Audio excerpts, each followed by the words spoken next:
अस्सलाम वालेकुम दोस्तों, उम्मीद करता हूँ आप सब खैरियत से होंगे। मेरा नाम है मोहम्मद और आप देख रहे हैं मोहम्मद थिंकिंग। आप पहले ये ऑडियो सुने, फिर इस बारे में बात करते हैं। और हाँ, सनी भी मेरे पास ही है और लकी भी मेरे पास ही है। मैंने कहा क्या यार, ऐਵੇਂ ही बच्चों को तंग करो। आपको बात करने से पहले ऊपर देख तो लेना चाहिए था। मैंने डॉन लिखा हुआ है, समझ नहीं आया। मतलब इतने समझदार हो गए फिर बच्चों वाली बातें कर, धड़ल्ले से काम कर रहे हैं। पूरे कराची में 15 साल से आप लोग हैवी मारी हुई है, अंधेर डाला है। रोक सको तो रोक लो। अब पता नहीं कहाँ से आ जाते हैं मुंह उठा के, पिंकी मैं पिंकी को पकड़ूंगा। तौबा तौबा, कोई हाल नहीं है तुम लोगों का। फिर 5 साल हो जाते हैं, 6 साल हो जाते हैं, 7 साल, 8 साल, 9 साल रिटायर हो जाते हैं।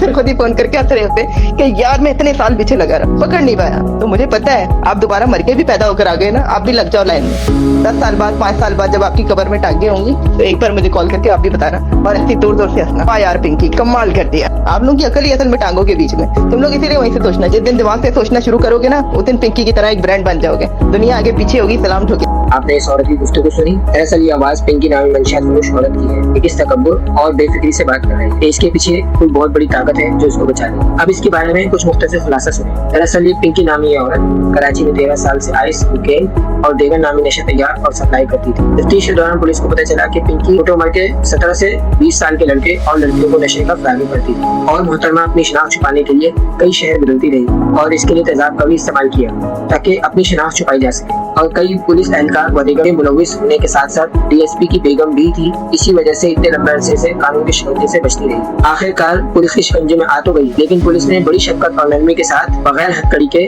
अदालत में पेश किया और अदालत ने पिंकी का रिमांड मुस्तरद करते हुए पिंकी को जुडिशियल रिमांड पर जेल भेज दिया। और ये सिर्फ कराची की हद तक महदूद नहीं, दूसरे सूबों में भी इनका धंधा जोरों शोर से चल रहा था और इस जैसे कितने मंशियात फरोश सरपरस्ती में चल रहे होंगे। अभी सिर्फ ये एक केस सामने आया है, वो भी बदकिस्मती से 15 साल बाद। इस दौरान इसने कितने हजारों लाखों जिंदगियां बर्बाद की होंगी, जिसमें बच्चे बच्चियां इस नशे के आदी हो चुके होंगे, जिसको छुड़वाना तकरीबन नामुमकिन होता है। जिनकी जिंदगियां दाव पर लग गई। अब आप अंदाजा करें कि शहर कराची की आवाम किन आजमाइशों और खतरों में पड़ रही है। मुसलसल हर कुछ अरसे बाद कोई बड़ा सानिया सामने आ जाता है। आपको याद होगा शाहरुख जतोई का केस, फिर नताशा, सानिया कासास, अयान अली और अब ये पिंकी का केस। पाकिस्तानियों, जब तक आप अपने हुकूक को नहीं पहचानोगे और अपने हुकूक के लिए आवाज नहीं उठाओगे, सिलसिला नहीं रुकेगा। कभी महंगाई, कभी पुराना करप्शन, कभी जुल्म की सूरत में बर्दाश्त करना। अपनी ताकत पहचाने, आवाम से बड़ी कोई ताकत नहीं। अपनी इस्लाह करें, मजदूर की निशानदेही करें, खुद को बदलेंगे तो मुआशरा बदलेगा। अल्लाह पाकिस्तानियों और कराची वालों के हाथ पर रहम फरमाए और आवाम को भी अकल और शऊर अता करे। इस बारे में आपकी क्या राय है, हमें जरूर बताएं। मिलते हैं अगली वीडियो में, तब तक के लिए अपना ख्याल रखें। अल्लाह हाफिज।